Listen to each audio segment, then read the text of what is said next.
Bonjour à tous, je suis ravie de vous retrouver pour un nouvel invité. Avant de vous la présenter, on va vous faire passer une petite musique parce que apparemment c'est quelque chose qui est demandé par les adhérents, d'avoir une petite musique personnalisée. Je vais penser faire ça uniquement pour les coachs, mais apparemment c'est quelque chose qui est demandé par vous. Donc j'essaye de faire de mon mieux pour personnaliser et pour annoncer de quoi on va parler la suite de l'interview. Donc voilà, c'est parti.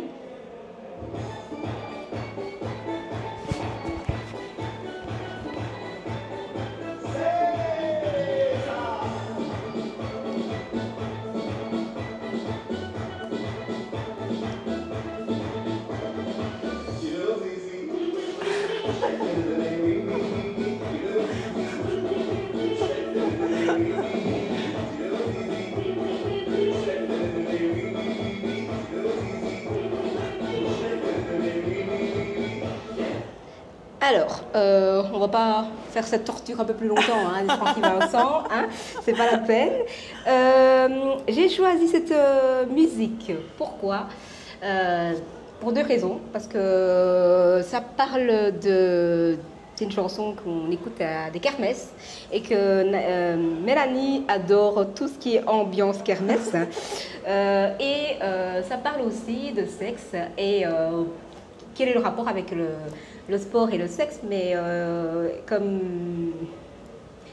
on est entre nous, hein, on va se l'avouer que cette box, c'est un vrai Tinder. Hein. Tant mieux hein, pour certains, hein, on va pas vous jeter la pierre. Donc si tu es un homme ou une femme et que tu t'es inscrit à toutes les applications possibles qui existent pour rencontrer quelqu'un et que tu ne trouves pas chaussette à ton pied ou chaussette à ton pied, ouais. Je ne sais pas, je veux dire les ça, deux, ouais. N'hésite pas à passer la box de chez Astérion. Dans les cas, le pire des cas, le seul risque que tu puisses avoir, c'est de faire du bien à ton corps physiquement à travers le sport. Mais voilà, si tu es chanceux, tu trouveras peut-être chaussures à ton pied. Donc. Alors, je voulais faire un stop par rapport à ça. Donc, si tu choisis un homme qui est déjà en couple et que tu prends le risque de dépasser cette ligne rouge, qui est évidemment de passer à l'infidélité, sachez qu'à la fin, vous êtes deux adultes consentants, vous devrez prendre le risque à deux. Parce qu'il y a eu quelques rumeurs qui sont sorties dans la box qui concernaient quelqu'un que je tiens que j'aime bien, que c'est quelqu'un que j'apprécie beaucoup. Et on remettait uniquement ça sur son dos à elle et on a fait circuler des rumeurs qui n'étaient pas très respectueux envers les femmes.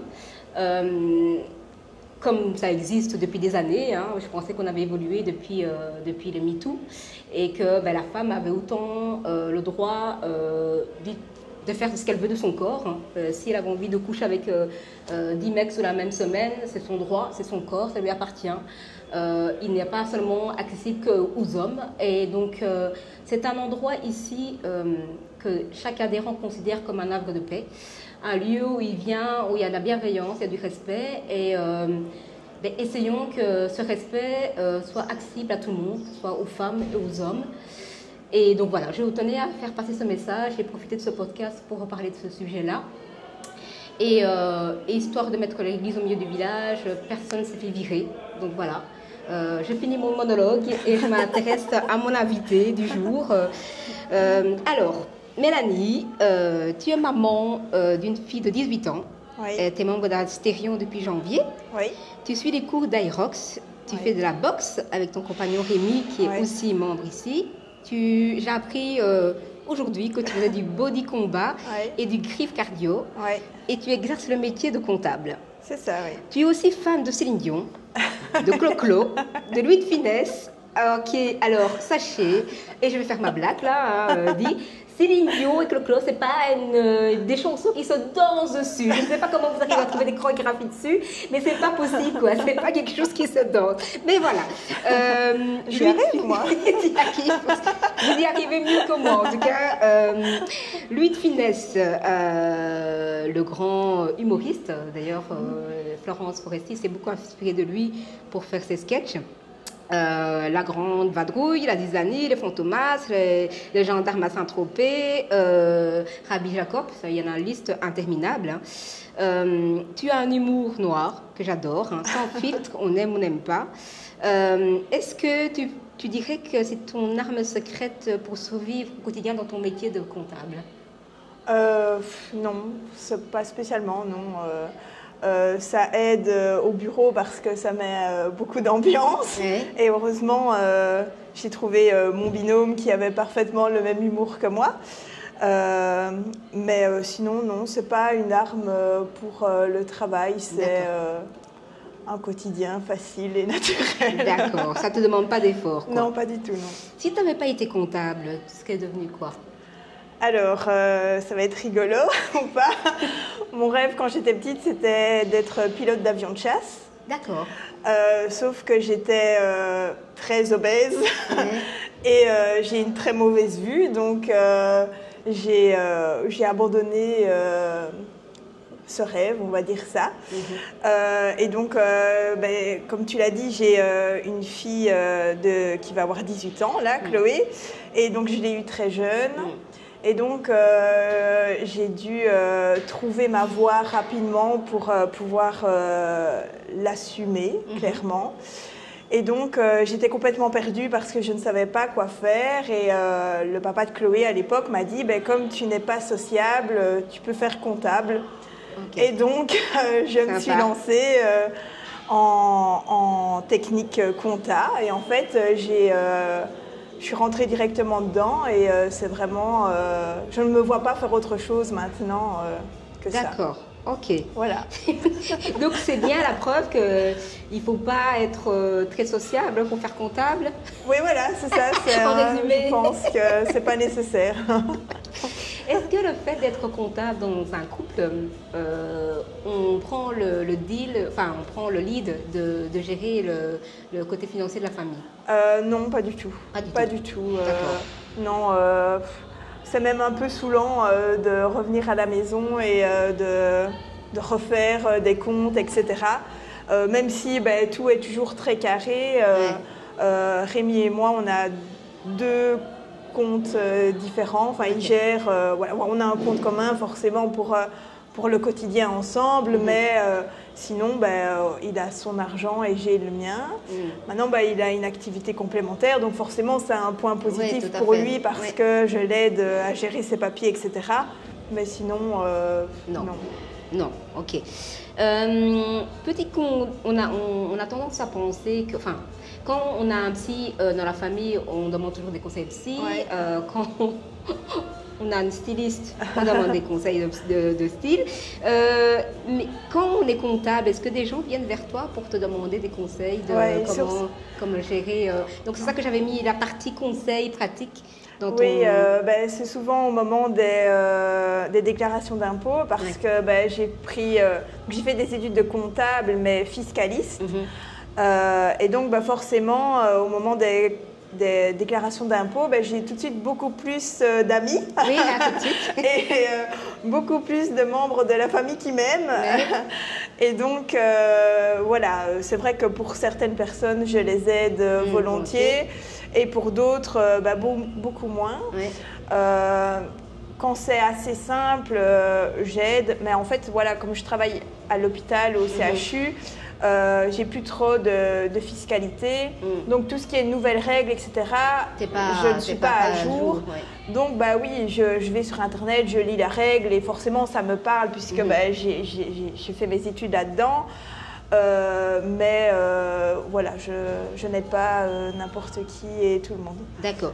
Est-ce que tu as pensé à un moment donné à t'installer comme indépendante et d'être comptable? Non, pas spécialement.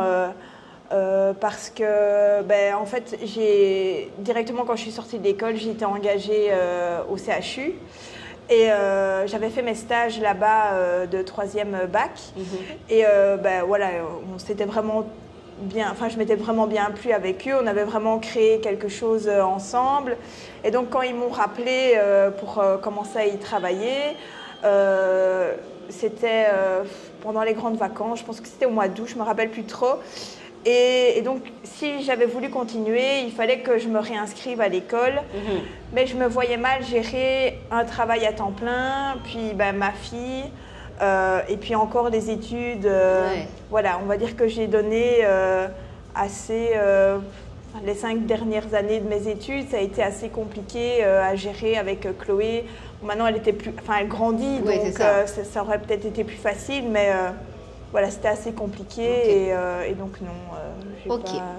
Alors, petit conseil du quotidien. On va profiter que tu es là pour nous donner un petit peu conseil. Quel conseil tu donnerais le pourcentage à mettre de côté tous les mois pour faire des économies? Ben ça dépend un peu. On disait 10% avant, mais est-ce que c'est toujours... Je n'ai pas vraiment de conseils à donner. Je pense que c'est très important de mettre de côté, surtout de faire une épargne pension, c'est très important. Maintenant, oui, essayer quand même, 10% peut-être, ce serait bien. 10-15%, ce serait bien. Maintenant, ben voilà, vu la conjoncture actuelle, c'est pas toujours facile. Mais oui, essayer d'au moins mettre le maximum possible de côté. Quelle est la meilleure façon de constituer une épargne pour toi? Est-ce que c'est un investissement ou c'est... Qu'est-ce que tu conseillerais par rapport à ça? Franchement, j'y connais rien en investissement. D'accord. Donc, je pense que pour éviter peut-être de se prendre la tête avec des investissements, parce que c'est vite peut-être compliqué et ça peut même vite faire peur si ça vient à chuter ou quoi que ce soit. Je pense qu'un compte épargne, c'est pas mal. Comme ça, ça produit très peu, mais au moins, on ne vit pas dans le stress. On ne vit pas dans le stress. Alors, tu parlais tout à l'heure de déclaration d'impôt. Est-ce qu'il y a des astuces pour éviter le stress de dernière minute à faire? Non. Non. Non. On va éviter le stress, ce sera quand même stressant. Je pense pas que ce soit stressant à partir du moment où on a toutes les infos et qu'on est honnête. Enfin voilà, moi je ne serais pas le comptable qui ferait de la fraude. Je pense que je serais beaucoup trop stressée avec ça. Maintenant, c'est sûr qu'il y a toujours des petites astuces avec les enfants à charge chez l'un ou chez l'autre. Mais sinon, non. Voilà. Ok. Quelle est la plus grande erreur, je vais poser des questions très comptables, quelle est la plus grande erreur psychologique que les gens commettent avec l'argent?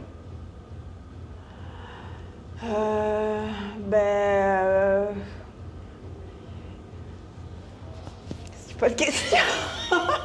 La plus grosse erreur qu'ils font, c'est se dire qu'ils vont le dépenser ce mois-ci en se disant qu'ils auront leur salaire qui va tomber peut-être dans 15 jours et que c'est pas grave s'ils n'ont rien 3 jours avant la fin du mois. Alors que on ne sait jamais ce qui peut arriver et voilà. Enfin, je dis ça parce que j'ai vécu ça avec le papa de Chloé. Je suis comptable, mais lui avait un gros problème de gestion d'argent. Et on va dire que j'ai été très naïve sur ce coup-là, mais bon, là, l'amour fait, on fait des bêtises. Et oui, arriver une semaine avant la fin du mois et te dire comment je vais faire pour faire des courses ou quoi que ce soit, c'est pas... Est-ce que tu penses que c'est lié à la jeunesse, ça, ou c'est lié juste à la personne qui... Parce que je veux dire qu'on peut avoir une mentalité ou une philosophie de vie que l'argent, il est fait pour dépenser, quoi. Et donc, on ne pense pas au lendemain, mais est-ce que c'est lié, tu penses, à la jeunesse ou c'est lié au fait que c'est comme ça pour certaines personnes? Je pense que c'est comme ça pour certaines personnes. L'argent leur brûle les doigts et dès qu'ils en ont, il faut qu'ils les dépensent sans forcément penser à ce qui peut se passer la semaine prochaine. Et donc, malheureusement... Malheureusement, voilà, c'est comme ça. Bon, j'arrête de te casser les pieds avec tout ce qui est comptable. Alors, j'aimerais aborder un sujet beaucoup plus sensible. Tu es belle-mère de 2 enfants, des enfants de ton compagnon. Comme souvent dans les familles recomposées, les enfants, malheureusement, sont pris entre 2 feux, entre la maman et le papa. je voulais savoir un petit peu, et le partenaire, finalement, le partenaire qui rentre dans cette vie-là, ben, finalement, est pris aussi dans ce piège-là, de trouver sa place, mais aussi ben, de comprendre que ben, les enfants, ben, c'est normal qu'ils ont envie que leurs parents se remettent ensemble. Ouais, ouais. Et je voulais savoir un petit peu, toi, parce que finalement, quand j'observe mes copines, et je me rends compte que la chose qui peut faire séparer un couple, c'est les enfants, les dettes hein, et les travaux dans la maison. J'ai pu observer, c'est vraiment les trois, et la maladie, parfois, parfois la maladie peut se faire séparer parce que le deuil, la maladie. Je voulais savoir un petit peu comment tu vivais ça au quotidien, parce que on a plusieurs membres de cette box à être des familles recomposées, Ouais. et je voulais voir un petit peu comment tu vivais ça. Moi, je ne le vis pas très bien psychologiquement, parce que, on va dire, pour caricaturer un petit peu, j'ai un peu le rôle de la méchante belle-mère dans les Disney, hein, la méchante belle-mère de Cendrillon ou de Blanche-Neige, voilà, alors que je n'ai jamais essayé de les empoisonner. Voilà, la relation est très compliquée. Mais je pense que le problème ne vient pas forcément des enfants, mais des parents à la base.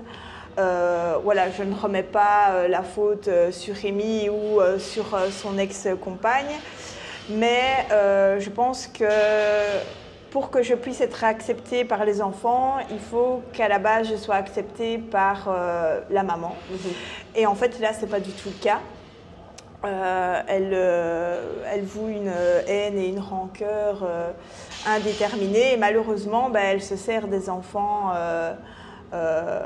pour faire du mal à Rémi dans ce cas-là, et forcément par la part des choses elle fait du mal aux enfants et elle me fait du mal à moi. Et donc, je pense que pour vivre une situation comme ça, qui est compliquée comme la mienne, parce qu'il y a plein d'autres situations où ça se passe très bien, je pense qu'il faut quand même être bien accroché mentalement et avoir un assez fort caractère pour se dire, voilà, l'amour est là, les sentiments sont là, donc on essaye de faire des efforts, de mettre un peu d'eau dans son vin, mais au quotidien, c'est pesant, vraiment, c'est pesant, oui. Ouais. Et je voulais savoir un petit peu, alors dans ce cas-là, comment tu fais pour te ressourcer, pour éviter de péter un câble, c'est le mot exact, parce que évidemment, à un moment donné, tu prends, mais il faut que ça sorte quelque part. Voilà. Donc, d'où les body combat, les 4 high rocks, voilà, d'où tout ça. Je pense que si je n'avais pas le sport, autant de sport à l'heure actuelle, parce qu'avant je ne faisais pas autant de sport. Là c'est vraiment depuis que j'ai emménagé avec Rémi que j'ai enchaîné les body combats, et puis ici depuis janvier l'Irox, puisqu'on avait comme but de faire un Irox avec Rémi. Je ne me vois pas ne pas venir au sport. D'ailleurs, cette semaine, je suis quasi pas venue. C'est compliqué, quoi. C'est compliqué psychologiquement. C'est vraiment ma bulle, mon défouloir. Et voilà, des fois, Rémi vient avec moi, les enfants sont là sur le côté. Mais voilà, j'en ai besoin pour que tout le monde reste en vie. Voilà, alors... on va passer, parce qu'on passe de tout à rien ici avec toi, c'est c'est les montagnes. Alors, tu m'as confié, il y a un peu de temps, que tes livres préférés, comme à mon avis la moitié des femmes de cette box et la moitié des femmes tout court. Sauf que moi, ça va être officiel maintenant.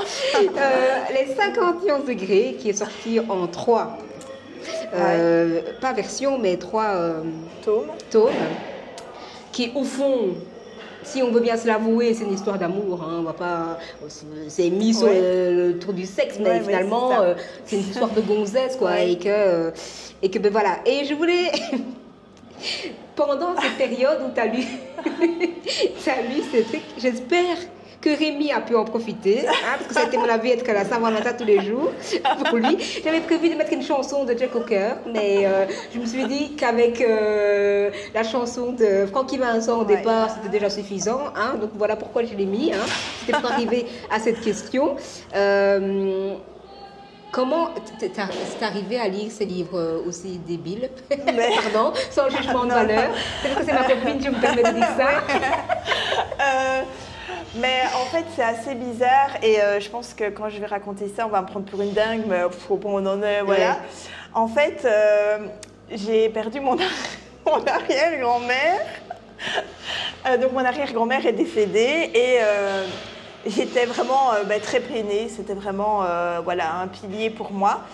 Et donc on avait une stagiaire au bureau et qui m'a dit « Oh oui, je suis en train de lire 50 nuances » et voilà, comme je l'ai dit tantôt, je suis un petit peu naïve et je dis « Ah c'est quoi ?» Et donc j'en ai parlé à ma petite sœur qui m'a dit « Ah j'ai les livres » et donc j'ai commencé à lire et en fait je me suis prise dedans et en fait je me suis rendu compte que je me mettais dans une bulle et je ne pensais à rien d'autre. Et donc, j'ai lu les 50 nuances, donc forcément, ça parle de cul. Oui, et ça parle. Rémi n'était pas là à ce moment-là, donc il n'a pas pu en profiter. Et merde, pauvre gars. Et donc, voilà, et en fait, encore à l'heure actuelle, donc ça fait 10 ans maintenant, j'enchaîne les livres de dark romance, pour dire ça mieux. Et oui, c'est vraiment ma bulle en fait. Je me mets dedans et c'est même pas parce que j'aime le cul extraverti ou quoi que ce soit. Parce qu'au final, derrière tout ça, il y a toujours une histoire. Oui, bien sûr. Amoureuse, mais un peu plus piquante, quoi. D'accord. Okay. Pourquoi je t'ai dit ça? On parlait au début du podcast, mon coup de gueule, par rapport à la place de la sexualité chez les femmes et dans la société. J'entendais la chanteuse Rosalia, la chanteuse espagnole Rosalia, qui parlait qu'elle avait fait une chanson hyper crue qui parle de sexe, mais sexe vraiment assez hard. Et elle disait que ça avait fait un tollé sur Internet, dans les magazines, près des intellectuels. Et elle était choquée que les hommes parlent de sexe tout le temps, sans cesse, dans leurs clips, dans leur rap. Les rappeurs, il n'y a pas mieux pire que ça pour parler de ça. Et que quand c'est une femme, malgré qu'il y a eu plein de femmes avant, Madonna, Björk, Lil Kim, des chanteuses, des rappeuses qui parlaient de ça, malgré qu'on est occupé à évoluer dans la place de la femme, malgré le MeToo qui a eu lieu, on est toujours dans la reproche, quand c'est une femme qui parle de sexe, d'être vue comme une PUTE. Et je voulais savoir un petit peu, toi, c'était quoi ton point de vue en tant que femme sur ton corps? Quel est ton rapport au corps, à ton corps? Pas forcément sexualité, mais je veux dire... déjà, mon rapport personnel est déjà compliqué parce que j'ai, on va dire, évolué comme un Pokémon, on va dire ça. Donc, j'étais clairement en obésité morbide. Et puis en 2017, je me suis fait opérer d'un sleeve. Et donc, ici, je suis à moins 60-65 kilos. Déjà, c'est dur de se voir. Comme je te l'ai dit, l'autre jour, on a fait un anniversaire ensemble et Rémi m'a filmé et quand on dansait et je me suis dit, en fait c'est moi, je me rendais pas vraiment compte. Je dis pas que je me vois comme il y a 8 ans, mais je ne me vois pas forcément comme je suis maintenant. Donc déjà ça c'est compliqué pour moi, je pense, parce que même si j'étais pas forcément complexée, j'ai pas fait l'opération parce que j'étais complexée d'être grosse, appelons un chat, d'être grosse. J'ai fait l'opération en fait pour Chloé, pour pouvoir...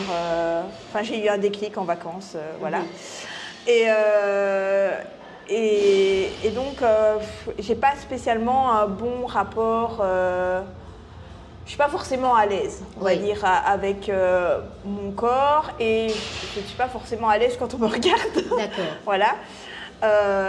Mais sinon, comme tu l'as dit tout à l'heure, c'est pas toutes les filles ne sont pas des salopes. Ouais. J'avais dit que j'allais dire des gros mots. Ouais. Toutes les filles ne sont pas des salopes. Merci. Il y a des mecs aussi qui sont pas toujours corrects, malheureusement. Et comme tu l'as dit, on victimise souvent plus la fille que le garçon, peut-être parce que les hommes pensent que toutes les femmes sont fragiles et que c'est plus facile de les accabler, elles, plutôt que eux de se remettre en question. Mais donc, dans ce domaine-là aussi, je trouve qu'en tant que femme, on ne soutient pas toujours les autres femmes. Pas parce, je ne sais pas si c'est une question de jalousie ou une question de comparaison, mais je trouve que quand il y a quelque chose qui sort et qui est sur un ragot de quelqu'un, que c'est une Marie pousse-toi là, une fille facile, les filles ne vont pas forcément monter au créneau pour se défendre, et c'est quelque chose qui est vraiment très spécifique aux femmes, toujours en train de se démonter les unes des autres. Et, mais est-ce que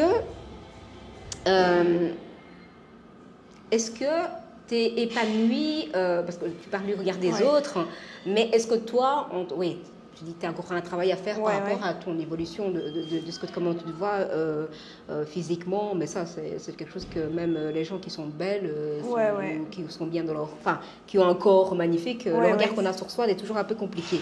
Mais est-ce que ça t'empêche d'être libre dans ta sensualité en tant que femme, même si... Je vais reposer ma question autrement. Ce qui est le regard des autres t'empêche malgré tout de te sentir une femme attirante? Non, pas du tout. Ok. Non, parce que je m'en fous du regard des autres, et ça ne m'a jamais touchée en fait. Ok. Moi, mon collègue m'appelait patate. Oui. Et une patate, c'est pas forcément beau. C'est pas forcément beau, oui. Et à l'heure actuelle, il m'appelle croquette parce que la patate est devenue moins grosse. J'ai toujours rigolé avec ça. J'ai jamais eu de problème. Quand on était à l'école, j'ai toujours été grosse depuis toujours en fait. À partir du moment où ma maman m'a accouchée, j'ai pris en volume. À l'école, les enfants sont souvent méchants les uns avec les autres, et on me traitait de grosse, mais moi je rigolais parce que c'est complètement ridicule comme insulte. Donc non, ça m'a jamais posé problème.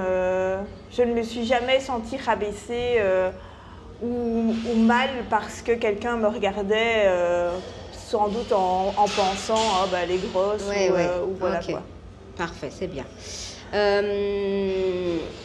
Est-ce que tu penses que les mentalités évoluent malgré tout, parce que je me dis que finalement maintenant la femme a pris le pli, et je ne sais pas si c'est une bonne chose ou une mauvaise chose, de renvoyer une image sexuelle d'elle-même, par elle-même. Je veux dire, je parle des réseaux sociaux, parce qu'il n'y a pas moyen d'aller sur les réseaux sociaux sans voir des femmes à moitié à poil.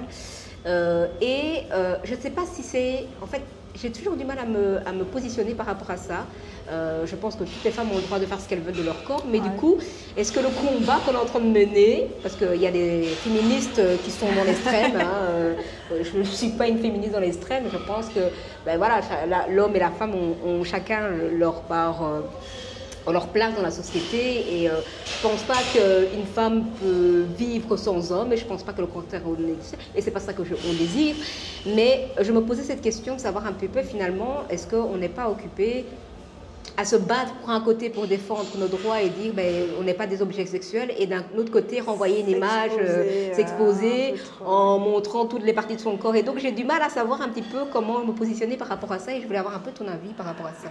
Le problème, c'est que c'est assez contradictoire parce qu'il y a comme tu dis, des féministes qui vont prôner le fait que c'est des femmes, etc., que c'est pas de la viande, grossièrement. Mais à côté de ça, elles n'ont pas une once elles ne sont pas pudiques du tout. Limite, elles vont manifester les seins à l'air. je pense que chacun doit quand même garder son petit jardin secret et ne pas forcément s'exhiber, parce qu'il y a clairement des filles qui s'exhibent.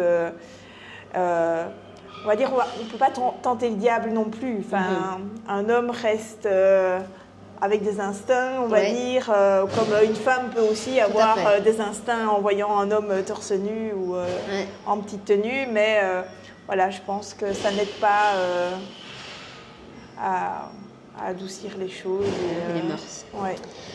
Alors, on va passer aux questions. D'abord, je vais d'abord demander l'explication, parce que tu nous as dit qu'au début, tu faisais de la boxe, mais aussi du body combat et du grip cardio. Est-ce que tu peux nous expliquer les trois, enfin les deux, parce qu'on sait c'est quoi de la boxe, mais les deux autres, c'est que c'est Donc, body combat, c'est un cours collectif où on frappe dans l'air. C'est un peu un genre de chorégraphie quoi, sur une musique bien ambiancée. Et donc on a un enchaînement de mouvements qui peut être de la boxe, du kickboxing, des coups de pied, enfin tous des trucs ainsi. Et donc c'est un cours qui dure 50-55 minutes. À la fin, il y a toujours une musique plus ou moins de 5-6 minutes pour des abdos. Et puis des étirements. D'accord. Voilà. Et alors, grid cardio, c'est du cardio. Donc, on fait aussi, c'est sur de la musique, c'est un enchaînement. Donc, par exemple, on va faire 8 burpees, 8 fentes sautées. C'est vraiment un truc. Donc, ça rejoint un peu la Aerox, quoi. Oui, c'est ça. Okay. Ça aide pas mal. Le fait d'avoir déjà fait ces cours-là, en fait, ça m'a aidé aussi au niveau Aerox. D'accord. De pas commencer. Tu as commencé ça depuis. Tu fais ça depuis combien de temps Ça fait 3 ans que je fais ça. Et puis là, Aerox depuis janvier. Oui. Sinon, avant, j'ai fait les sessions de Je cours pour ma forme. Oui. Donc j'ai été jusqu'aux 10 km. Oui. J'avais fait aussi de l'aquagym, mais aussi avec des mouvements de body combat dans l'eau. Ça, c'était au début, je m'étais fait opérer. Et alors aussi un cours de body combat, mais c'était un cours particulier. C'était une fille qui donnait ça, donc elle ne pouvait pas appeler ça body combat parce que ça... C'est lié aux Mills chez Basic Fit. Donc, elle appelait ça le fight. Okay. Et donc, j'allais faire ça. Je voudrais revenir 2 minutes sur ce que tu as dit par rapport à ton corps. Est-ce que le sport, tu l'as commencé après l'opération ou c'est quelque chose que tu faisais déjà avant? Ça t'a aidé, le fait de te faire opérer, d'accepter plus ton corps et de pouvoir aller... Oui, c'est ça. En fait... j'ai eu le déclic de me faire opérer parce qu'on est parti en Espagne en vacances. Et je suis tombée au bord de l'eau. Et il y avait du sable, ça penchait fort et je suis tombée. Et en fait, j'ai pas su remonter la petite pente parce que j'étais tellement lourde que je m'enfonçais dans le sable et je retombais. C'était vraiment... sur le moment, on a rigolé. J'ai rigolé. Et puis après, il a fallu remonter jusqu'à l'hôtel. Et en fait, cette petite bataille dans l'eau et dans le sable m'avait vraiment fatiguée. Et en fait, ça montait très très fort. C'était des escaliers pour remonter. Et autant il nous avait fallu 5 minutes pour descendre qu'il m'a fallu plus d'1 heure pour remonter. Et là, je me suis dit, c'est plus possible, il faut faire quelque chose. Et donc, j'ai décidé de me faire opérer. Donc, je me suis fait opérer au mois de mai l'année suivante. Et puis là, qui dit opération, on dit forcément perte de poids rapide, donc plus facile de faire du sport. Et donc, 2 mois après l'opération, j'ai pu commencer le sport et je me suis tout de suite inscrite à plein de sports. C'est quand même quelque chose de très rare qui arrive quand les gens se font opérer d'un bypass ou de quoi que ce soit. Et généralement, les gens se disent, voilà, c'est facile et on va recommencer à manger comme il faut. Est-ce que du coup, tu as totalement réadapté ton alimentation? Est-ce qu'on t'a appris à t'accompagner par rapport à ça ou pas? Non, pas spécialement. Maintenant, je n'étais pas quelqu'un qui mangeait beaucoup de crasse, on va dire. Seulement, j'aimais bien manger. Donc, je mangeais en quantité. Mon alimentation a changé, certes, parce que je ne sais plus manger autant qu'avant. Donc maintenant, on va dire que je mange une portion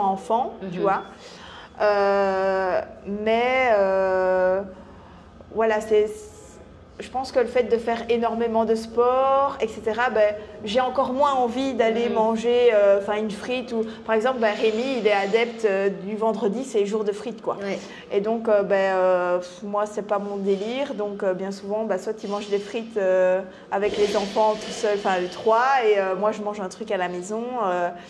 Et donc, voilà. Mais voilà, Ouais. non, j'ai pas eu de suivi alimentaire par après.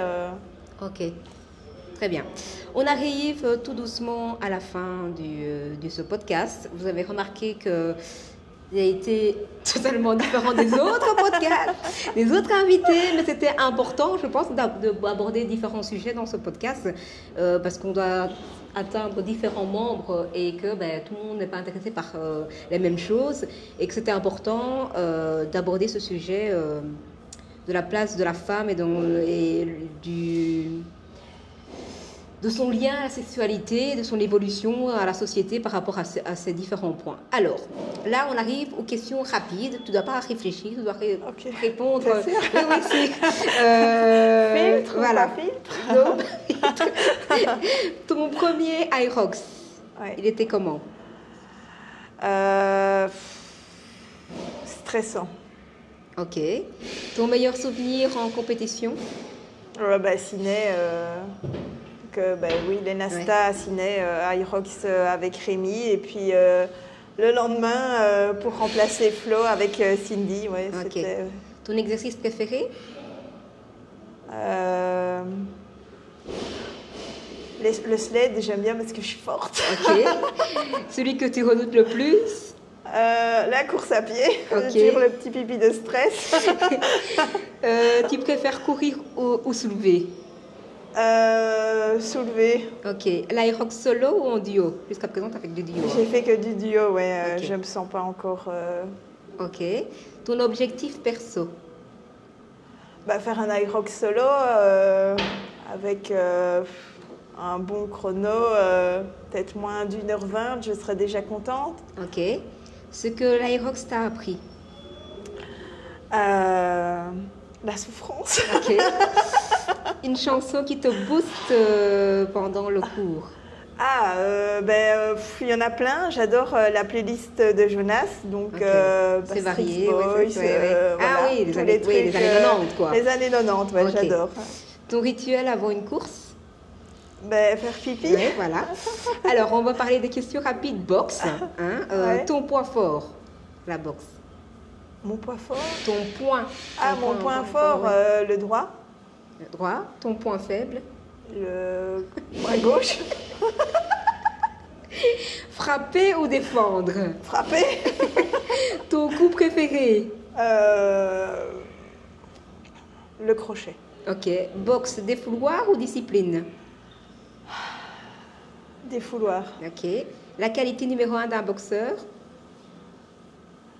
Le sang-froid. Ok. Un mot pour définir la boxe?